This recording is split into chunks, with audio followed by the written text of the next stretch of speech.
ভারতের কৈলাসহর টাউন মসজিদের খতিবকে কমলগঞ্জে সংবর্ধনা।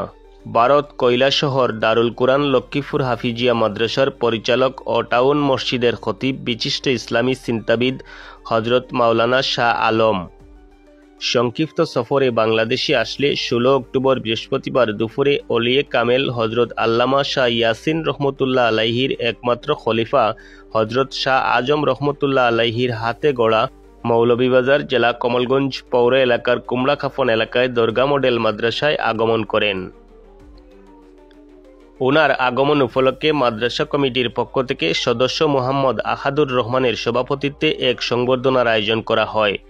পরে আলোচনা ও দোয়া মাহফিলের আয়োজনে উপস্থিত ছিলেন হজরত শাহ আজম রহমতুল্লাহ আলাইহির সুযোগ্য নাতি শাহ মুহাম্মদ মুজাহিদ আলী আজমি, মাদ্রাসার প্রধান শিক্ষক হাফিজ কারি জীবান আহমদ, মোহাম্মদ আব্দুস সাত্তার, মোহাম্মদ কন্নাল মিয়া, মোহাম্মদ আব্দুল বাসিদ প্রমুখ। সংবর্ধনায় হজরত মাওলানা শাহ আলম বলেন, আমি বাংলাদেশে এসে আনন্দিত। আল্লাহ পাক রাব্বুল আলামিনের শুকরিয়া আদায় করছি। এ দেশ অলিয়া উলিয়ার দেশ। পরে পবিত্র এশার নামাজ শেষ করে মাদ্রাসায় সকল ছাত্রদেরকে নিয়ে দেশ জাতির সমৃদ্ধি কামনা করে বিশেষ মোনাজাত করা হয়। কমলগঞ্জ বার্তা, কমলগঞ্জ, মৌলভীবাজার।